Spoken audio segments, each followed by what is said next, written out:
Oh boy, I just have to go and pick the controversial ones, don't I? So after days and days of reading mixed responses, watching long, angry videos either defending or praising Captain Marvel up to the hilt, as well as a smattering of balanced and fair reviews, I finally sat down and watched the damn thing, and I just have to say this, for a film that generated this much controversy, I want to just ask you guys this one little question. I mean, was this really worth all of that ranting and raving and defending and hand-wringing and fake Rotten Tomato scoring? Was it really, really worth it, guys? I mean, if you want my quick take, I found Captain Marvel to be a thoroughly unremarkable, unmemorable experience with a flat main character, some cool moments of action, a touch of well-written comedy wrapped up in what basically amounts to a giant load of filler before Avengers Endgame. It's not good, it's not bad, it's just a middle-of-the-road meh film. It's really not worth getting this worked up about. But if that's what people are going to do anyway, I may as well throw my hat into the ring. But instead of doing a bog standard review, I'm more interested in the main thing Captain Marvel got wrong and how it could have been improved. I mean, I don't think the film was ever going to be groundbreaking or anything, even in the realm of comic book movies, but I also don't think it would have taken a whole lot to make it at least a little bit more memorable. And this isn't going to be like some of my other analysis videos, like how I did with Grindelwald or Venom. I'm not going to break down point by point what went wrong or what aspect of the comic that it failed to capture, mainly because I haven't read any of the Captain Marvel comics. I'm going to be discussing the main issue with the film, and that is, quite simply, her. Yeah, really everything wrong about Captain Marvel centers around Captain Marvel herself. She's just such an uninteresting character,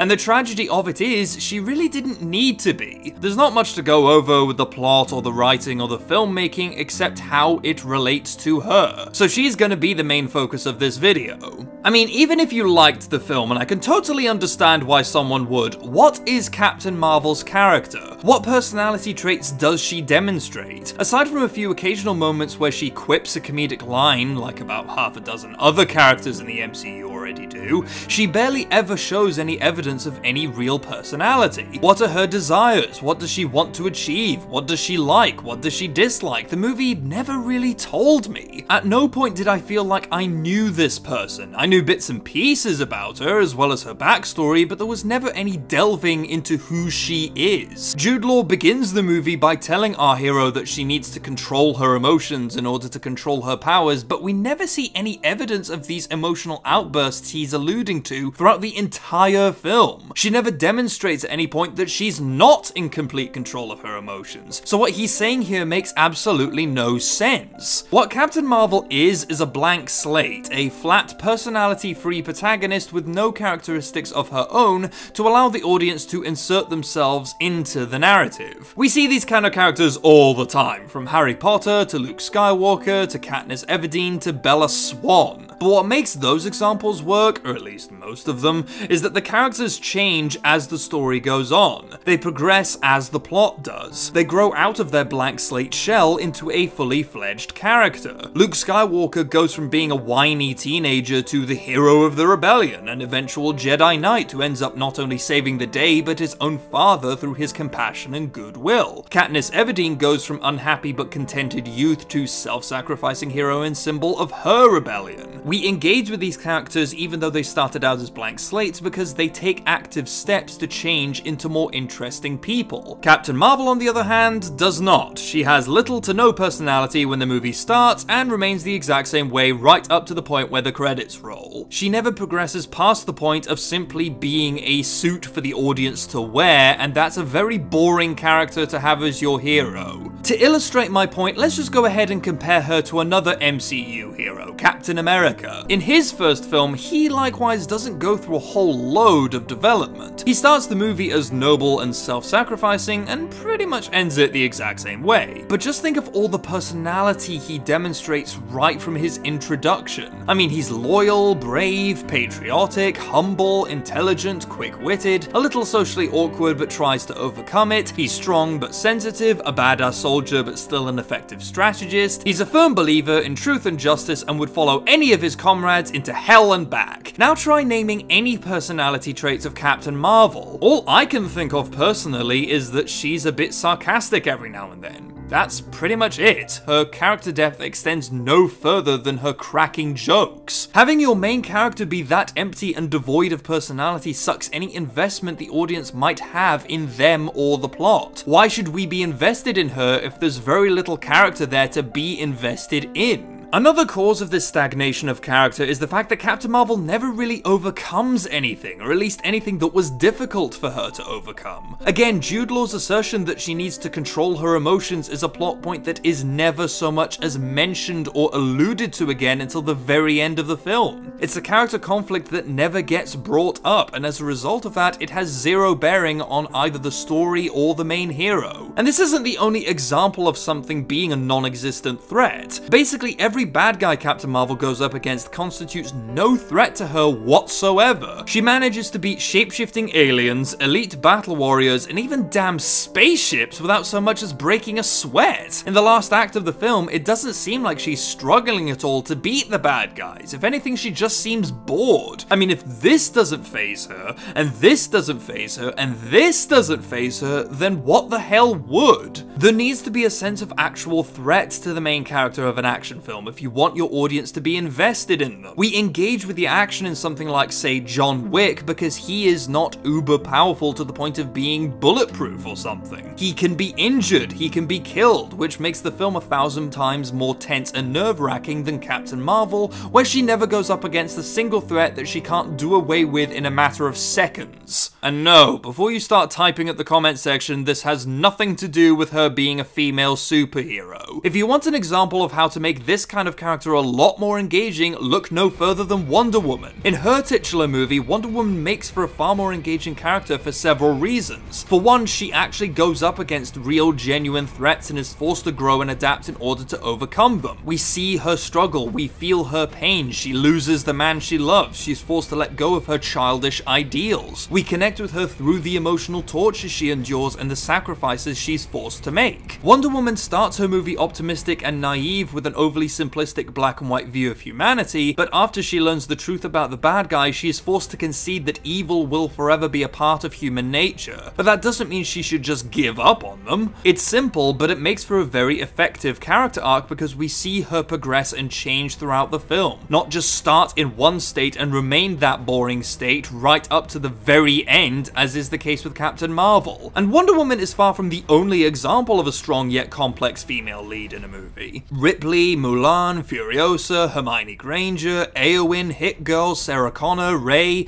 and if you want to go outside the realm of action movies, you've got characters like Lisbeth Salander, Lady Bird, Clarice Starling, Cher Horowitz, Marge Gunderson, Chihiro, as well as countless others. And if you want to go ahead and compare her to some of her fellow Avengers, let's just take Tony Stark, aka Iron Man. He is easily one of the most interesting characters in the whole MCU, even in his first movie. He goes from arrogant, pampered, rich kid to self-sacrificing hero. He endures terrible hardship, he overcomes his arrogance and takes active yet painful steps to make amends for his past. That is way more interesting to watch. It makes for a far more likable hero than Captain Marvel. Black Widow, who I think we can all agree is the Marvel heroine whose movie we want to see more than anyone else's, is easily the most fascinating and layered character in the Avengers roster. I mean, she's probably suffered more than any of the other characters she's fighting alongside, and more importantly, she has no special superpowers to fall back on. Her only powers are her fighting and her skill set as a spy, both of which she got through intense hard work and training. What sets all of these characters I mentioned apart from Captain Marvel is that they all go up against a force which constitutes a genuine threat, either physical or psychological. Be it an evil witch king of Angmar or an impending robot apocalypse, a red-skulled Nazi or a greedy warmonger, a crazed serial killer or the perils of adulthood, the threat these characters go up against is threatening, and our heroes have to adapt to their circumstances in order to overcome it. There isn't anything like that here. No antagonistic force Captain Marvel goes up against poses a threat to her because she's just too dang powerful. Characters, as well as people in real life, evolve through challenge, through hardship, through adversity, but by including no challenges that are difficult for Captain Marvel to overcome, she is never allowed to grow. She's never given given a character arc. She never has to change or evolve or lose anything or learn anything. She never goes up against anything she can't just overcome with a simple pew pew from her laser fists. And if nothing she goes up against poses any threat to her, then why should we care? How can you have concern for someone if there's nothing to be concerned about? She's gonna be fine one way or another. Her damn near godlike powers kinda prove that. That's not making her a strong character, that's making her a boring one. But taking all of that into consideration, that's not to say that there wasn't potential with her character, far from it. There was a buttload of potential there. The filmmakers either didn't know how to capture that or didn't care to capture that effectively. So let's just go ahead and take a look at how they could have done it, or at least how I would have done it.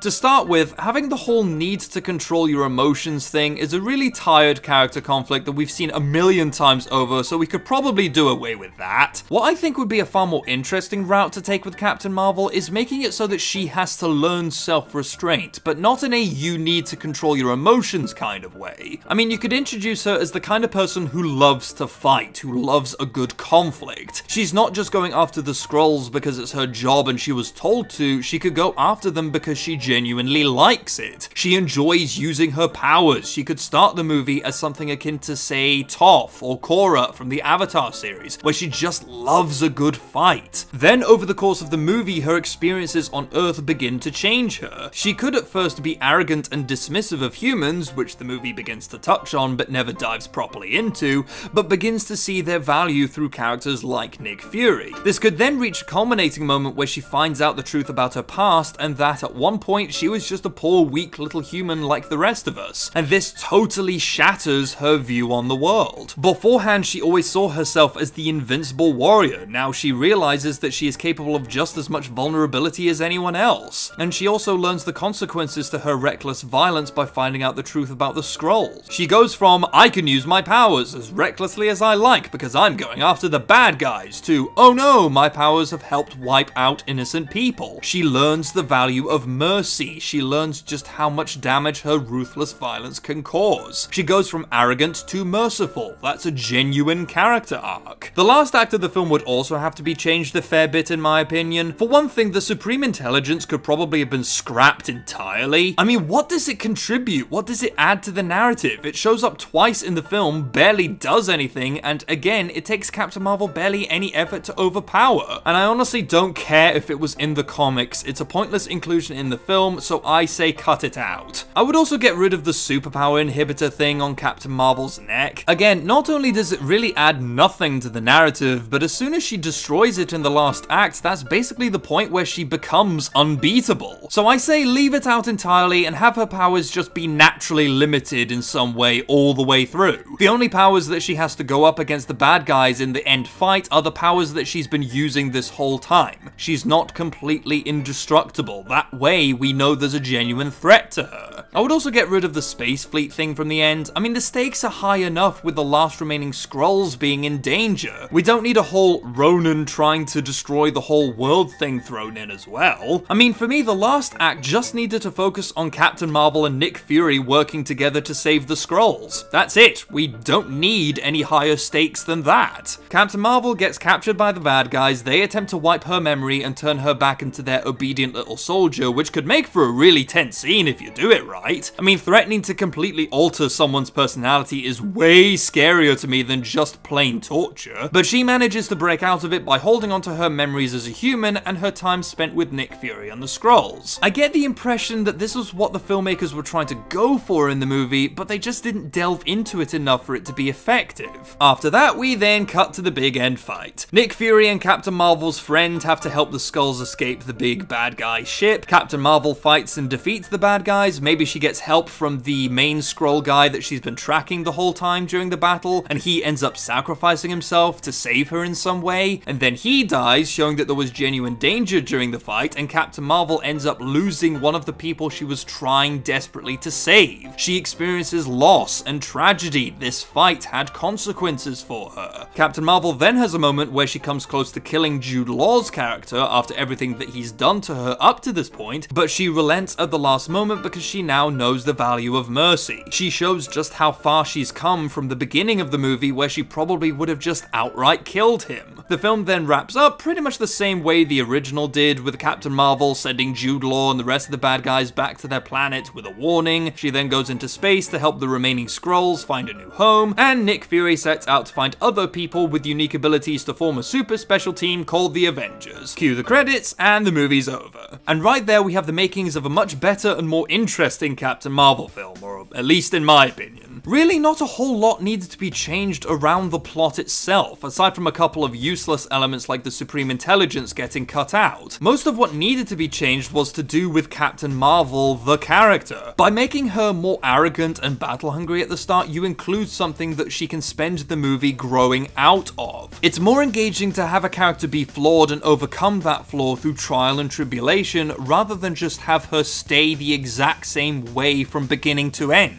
To a certain degree, a lot of these ideas I went over were already there in the narrative. They just never got properly fleshed out. We needed to see more of Captain Marvel as a person instead of as an unbeatable godlike entity. That way we could connect more with her and really cheer for her when she overcomes adversity, but by playing it safe and keeping her as this bland personality-free blank slate, there's no reason for us to care about her. What makes a hero isn't shooting lasers out of your fists or flying around the world, it's learning how to overcome obstacles and difficulties both internal and external. It's dealing with your flaws as well as the flaws of others that come your way. Captain Marvel is never allowed to go through that journey, and as a result of that, she's never allowed to grow into the hero she could so easily have been. And that is what makes the film so underwhelming. Not the politics, not the gender of the hero, but the simple mistake of not making your hero interesting. That's the biggest sin that the movie commits, and that is the reason why it ends up being nothing more or less than